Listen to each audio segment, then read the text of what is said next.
Assalamu alaikum, que la paix soit sur vous. Je voulais faire une petite vidéo concernant une doua que tous les musulmans sunnites, que tous les musulmans chiites font. Et cette doua, c'est Allahumma barik ala Muhammad wa ala ali Muhammad kama barakta ala Ibrahim wa ala ali Ibrahim innaka hamidun majid. Mais quel est le sens réel de cette parole? Ok, nous demandons à Allah de mettre des bénédictions sur le prophète Mohammed ainsi que sur sa famille, tout comme il l'a fait auparavant sur Ibrahim et sur la famille d'Ibrahim.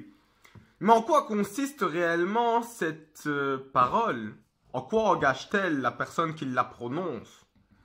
Donc, cette doua tire son origine d'un verset coranique que nous allons lire, qui se trouve dans la sourate 33, sourate Al-Ahzab, au verset 56. Voilà ce qui suit.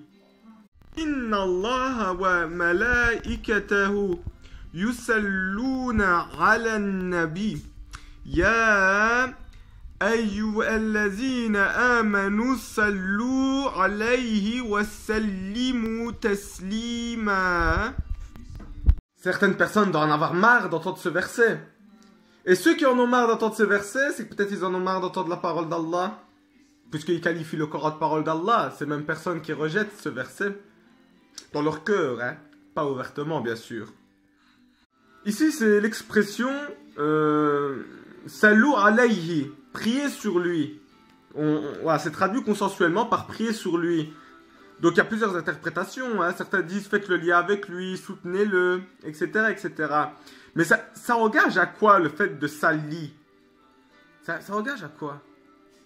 Et cette prière n'est pas exclusive au prophète Mohammed, qui ne prie sur personne. Vous avez prié pour vos parents, vous avez prié pour vos enfants, vous avez prié pour votre ami. Quand je dis que la bénédiction de Dieu soit sur vous, que la paix soit sur vous, c'est une prière aussi.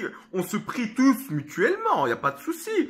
Et d'ailleurs, il y a un autre verset, toujours dans la même sourate, sourate 33, Al-Ahzab. On peut lire au verset 43 ce qui suit. وَالَّذِي يُسَلِّي عَلَيْكُمْ وَالْمَلَائِكَتُهُ لِيُخْرِجَاكُمْ مِنْ ظُلُومَةِ إِلَّا النُّورِ وَكَانَ بِالْمُؤْمِنِينَ رَحِيمًا. Dans ce verset, on voit très bien que Allah et les anges prient aussi sur les croyants. Ce n'est pas exclusif au prophète Mohammed. D'ailleurs, on peut même aller dans la sourate At-Tawbah, la sourate numéro 9, et lire au verset 103 ce qui suit. On peut lire dans ce verset ce passage. وَسَلِّ عَلَيْهُمْ إِنَّ صَلَاتَكَ سَكَانٌ لَهُمْ وَاللَّهُ سَمِيعٌ عَلِيمٌ. Dans ce verset, par exemple, on voit que le prophète Mohammed reçoit également l'ordre de prier pour les croyants. Donc c'est pas exclusif à lui. Et ce que Allah il nous demande de faire à nous, il lui demande de faire à lui aussi. Ce qu'Allah il nous demande de faire, il le fait pour nous-mêmes. Donc, il y a un autre verset encore qui va englober tout cela. C'est dans la sourate Al-Baqarah au verset 157. Ulaika alayhim salawatun min rabbihim wa rahmatun wa ulaika humul muhtadun.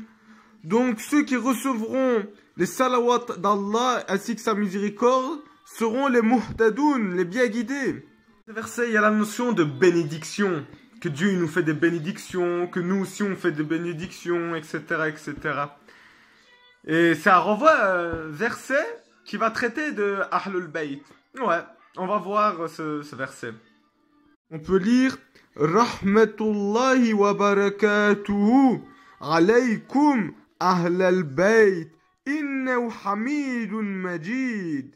Innahu hamidun majid. Voilà, c'est exactement la prière que nous disions en début de vidéo et que les sunnites et les chiites disent tous également dans chacune de leurs prières. On a cette notion de Allahumma salli ala Muhammad wa ali Muhammad kama sallaita ala Ibrahim wa ala ali Ibrahim innaka hamidun majid. Exactement les mêmes mots.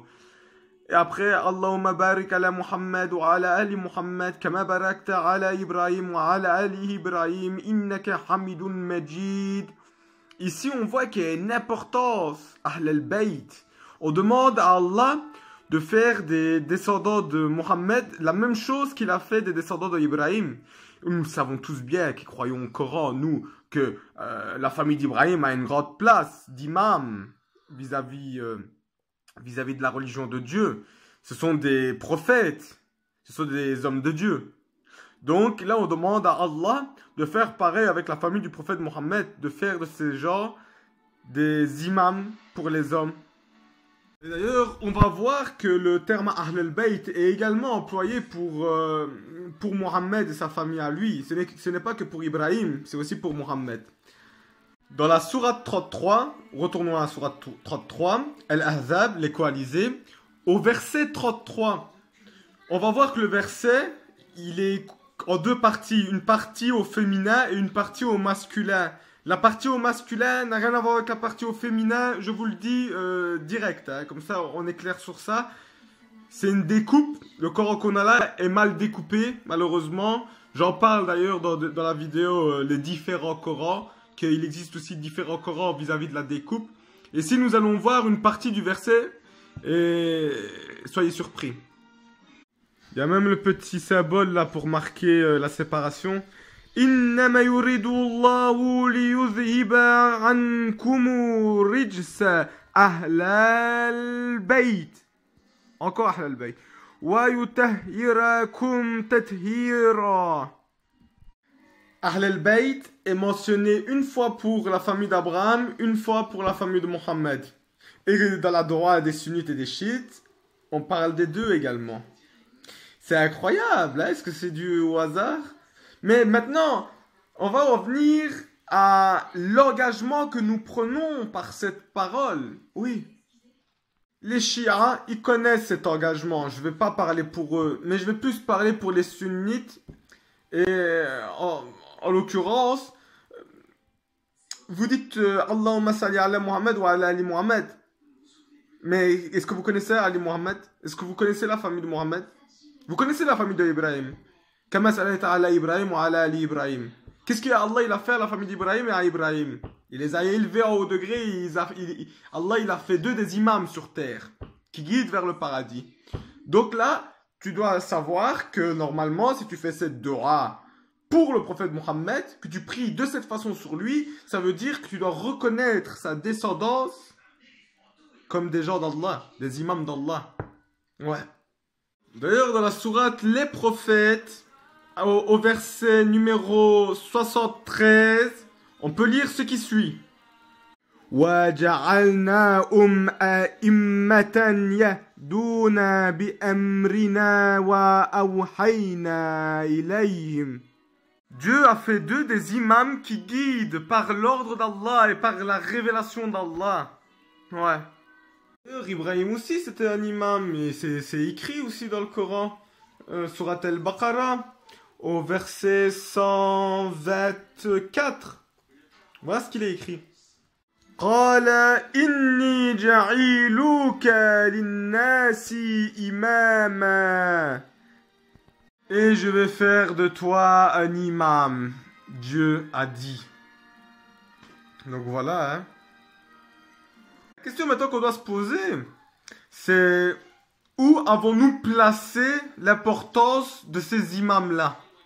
Où elle est? On les connaît même pas. Comment ça se fait qu'on les connaît pas? Bonne question. Peut-être que nous les cache. Qui sait? Assalamu alaikum wa rahmatullahi ta'ala wa barakatuhu wa ni'matu wa sakintuhu wa ruhul qudus ya ayyuhallazina ahsanu bil husana.